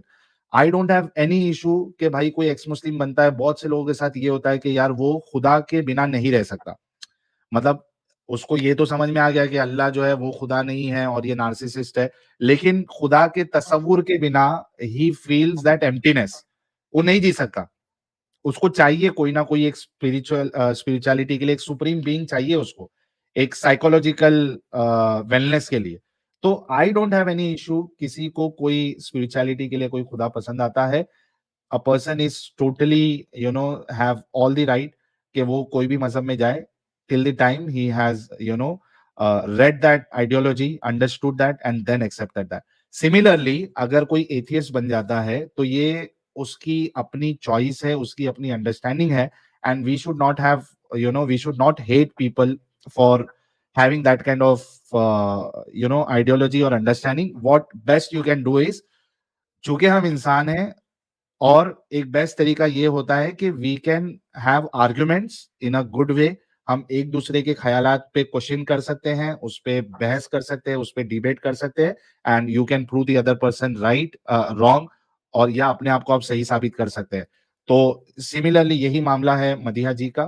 For her all the religions are man made, और इंसान को रिलीजन की जरूरत नहीं है, so we need to respect that. अगर किसी को कुछ प्रॉब्लम है, शी हैज द चैनल, उनका चैनल है, वहां पे जाके you can question her belief, question her understanding, और उनसे आप बातें कर सकते हैं। तो मदीहा अच्छा, जी। मैं छोटी-सी जी। एक छोटा-सा मैं इसमें कमेंट कर दूँ कि देखें, मैं ये समझती हूँ कि अगर मज़हब, मैं ये कहती हूँ कि जो मज़हब है ना, वो एक पर्सनल मैटर है। हम अमेरिका में एक चीज़ होती है सोशल सिक्योरिटी, एक नंबर होता है, जो हर इंसान को मिलता है, जो यहाँ के सिटिज़न हैं, और वो आपने प्राइवेट रखना होता है। वो जब आप कभी बैंक खोलते हैं, तो आप सोशल सिक्योरिटी देते हैं। मेरे ख़्याल में मज़हब को इस तरह से एक प्राइवेट मैटर होना चाहिए, एक सोशल सिक्योरिटी नंबर की तरह।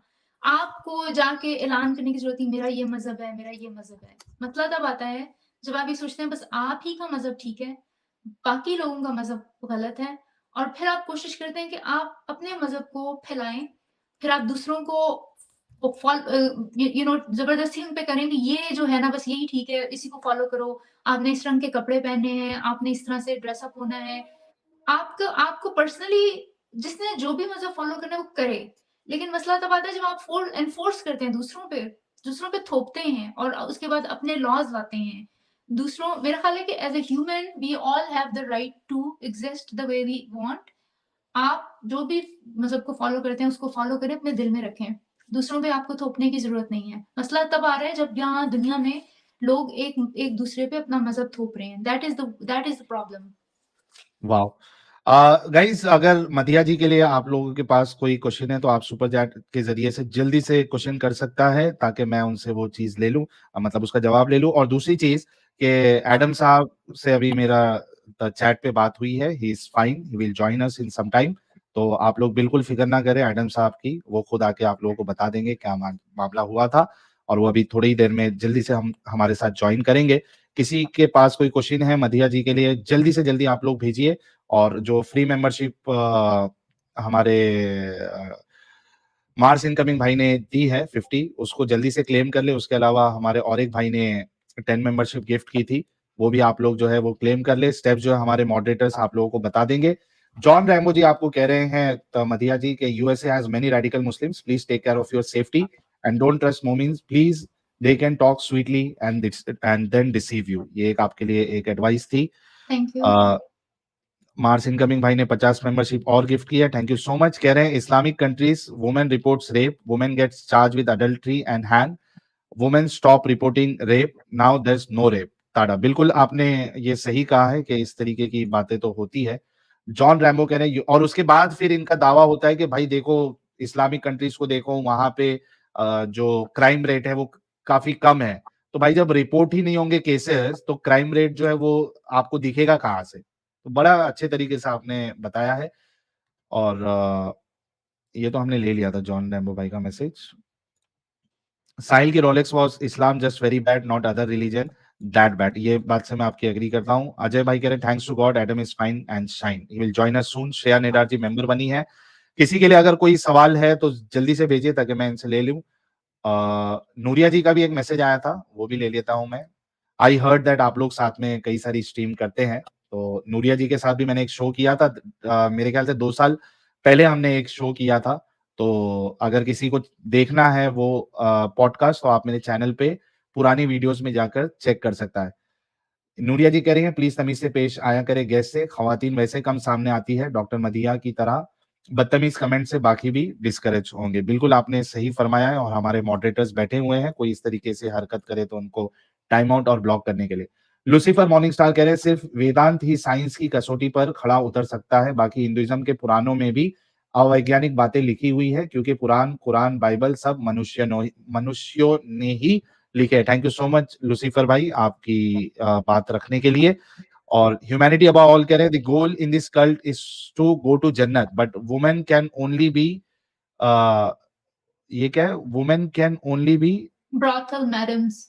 मैडम्स, नो जज, doctor, lawyer, NGO worker etcetera who fight such evil can accept this ideology. बिल्कुल आपने ये बात जो कही है लास्ट की बिल्कुल सही कहा है। और Kiran Naidu, any news about Adam भाई वरीड? एडम भाई सही है और अभी थोड़ी देर में ज्वाइन करेंगे। आईडब्ल्यू कह रही हैं your courage and openness is so inspiring Madiha, ये आपके लिए है। नीरव भाई कह रहे हैं क्या सऊदी में हदीस बैन है एंड क्या सऊदी चेंज हो रहा लेकिन फीमेल गाड़ी चला रही, स्मृति ईरानी का मक्का मदीना जाना एक्सेट्रा, और कैसे रहेगा वो चेंज? भाई सऊदी में हदीस सारी की सारी हदीसें जो है वो बैन नहीं की गई है। उन्होंने कहा है कि हम सिर्फ जो है वो मुतवातिर हदीस को मानेंगे। और दूसरा, हाँ चेंजेस आ रहे हैं वहां पे, और इससे बहुत ज्यादा चेंजेस अभी जो है आने वाले कुछ सालों में आपको नजर आएंगे।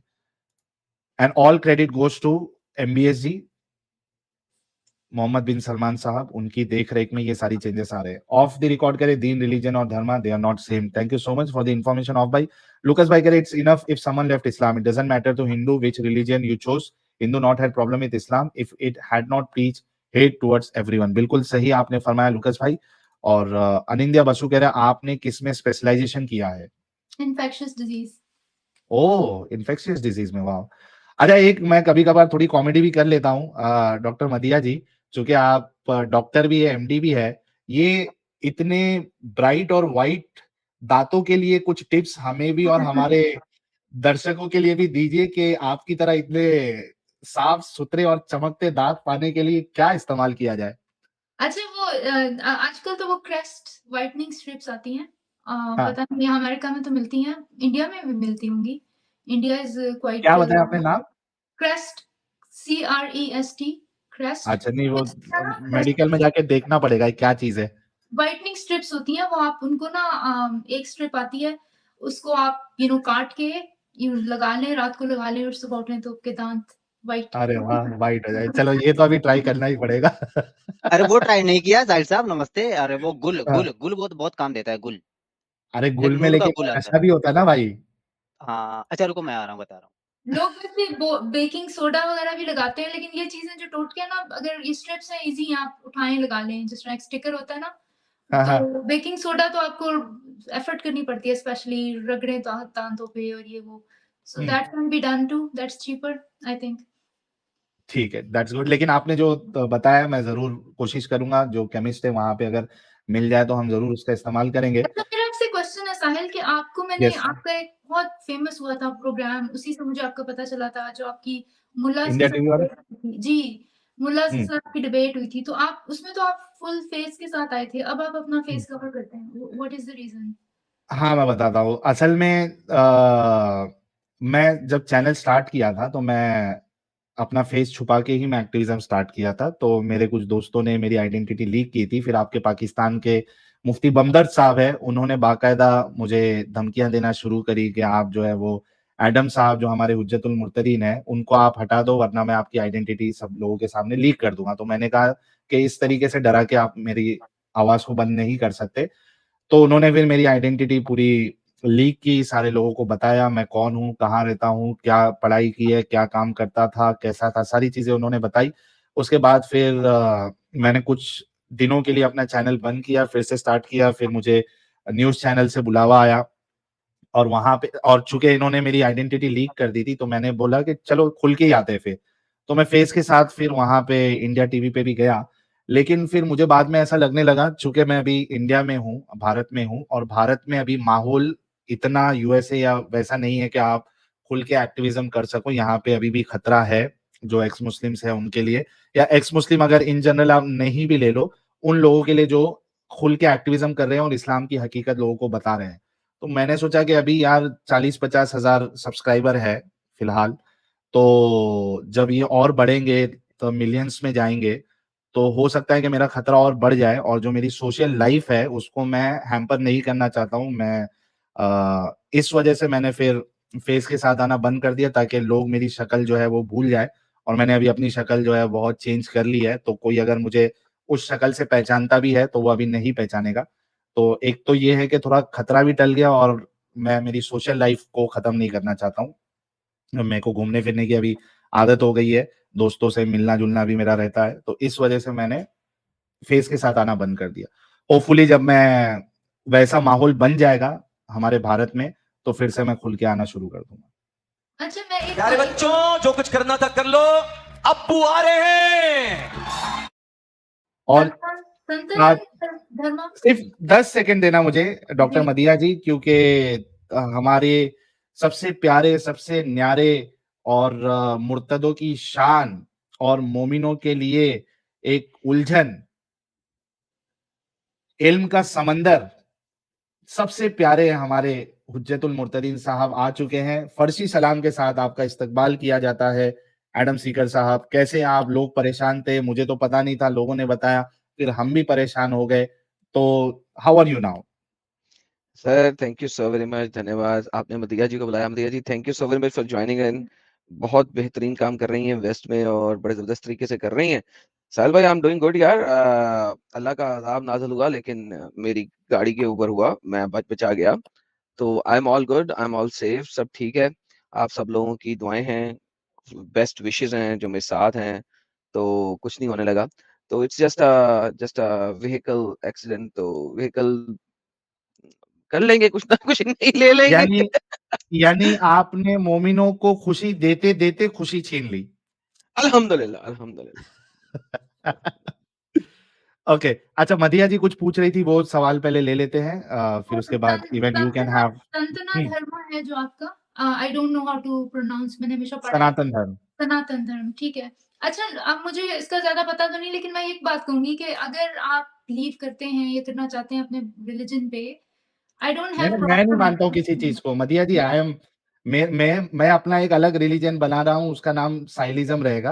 मैं अच्छा, किसी को नहीं मानता हूँ। मैंने कहा अच्छा। कि मुझे कोई प्रॉब्लम नहीं है, कोई जी, अगर किसी भी आइडियोलॉजी को हाँ। फ़ॉलो करता है। देखिए, जी, आइडियोलॉजी लोगों को राइट है, आप मज़हब कभी भी दुनिया से ख़त्म नहीं कर सकते। उसकी वजह ये है कि जो मज़हब है ना, वो आपको ज़हन ब्रेन में ऑक्सीटोसिन रिलीज़ करता है। आपके ब्रेन के रिवॉर्ड सेंटर्स को एक्टिवेट करता है।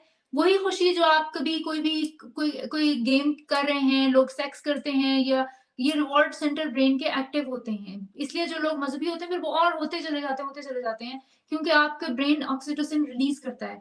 लोग कहते हैं ना, मुझे बड़ा सुकून मिला नमाज़ पढ़ के, सुकून मिला चर्च में जाके, सुकून मिला मंदिर में जाके, वो उसकी वजह है कि रिवॉर्ड सेंटर एक्टिवेट होता है। इस वजह से, क्योंकि बहुत सारे जो लोग हैं वल्नरेबल हैं, वो मज़हब वो नहीं छोड़ सकते मज़हब को या गॉड के हुँ, कॉन्सेप्ट को। हमें इससे प्रॉब्लम नहीं है कि आपका क्या मज़हब है।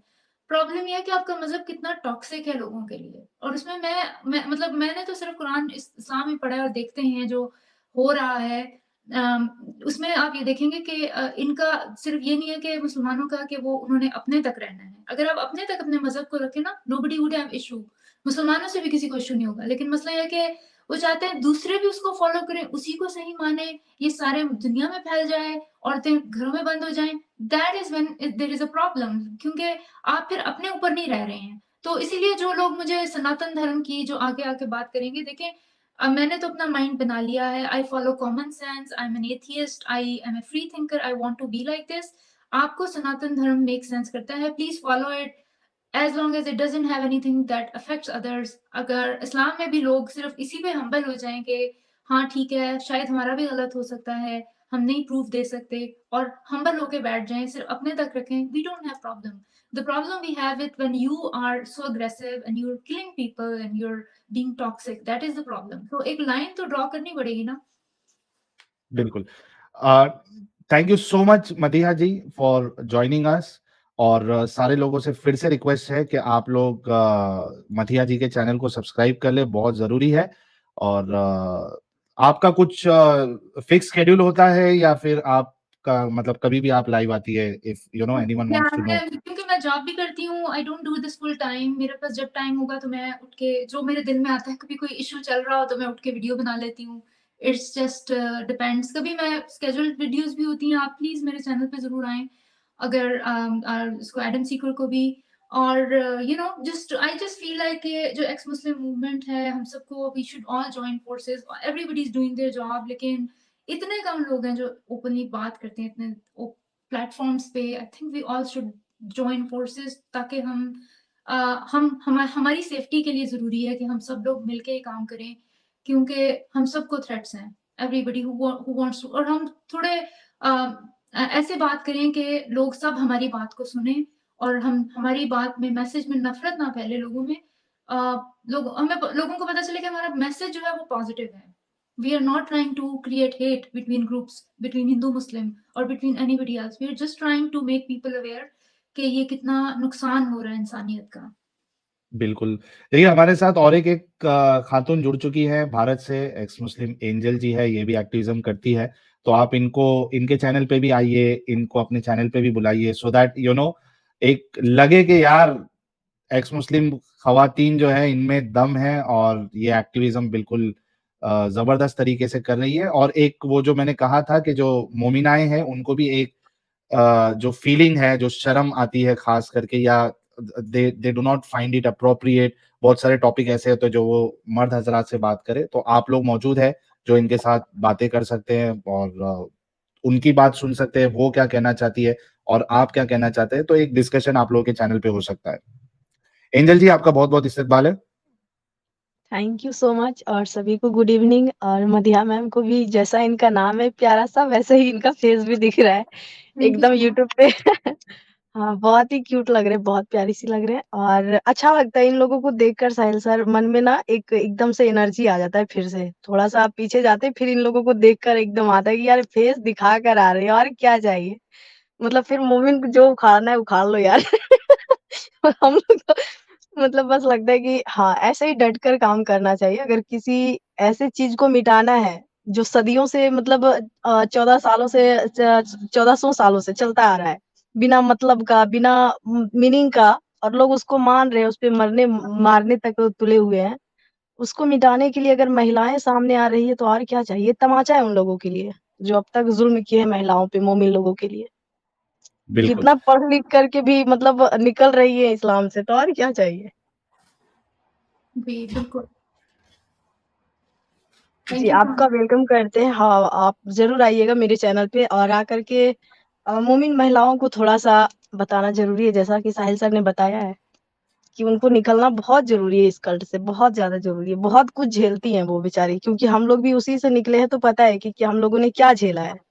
बिल्कुल। इसलिए जी, बिल्कुल। Thank you so much Madiha ji जुड़ने के लिए और आई एम श्योर कि आपके चैनल पे अभी जो है वो सब्सक्राइबर भी बढ़ गए होंगे और ये वीडियो जब बाद में लोग देखेंगे, वो लोग भी आपके चैनल को सब्सक्राइब कर लेंगे। आई एम श्योर अमित साहब ने आपके चैनल का लिंक ऑलरेडी डिस्क्रिप्शन में डाल दिया है।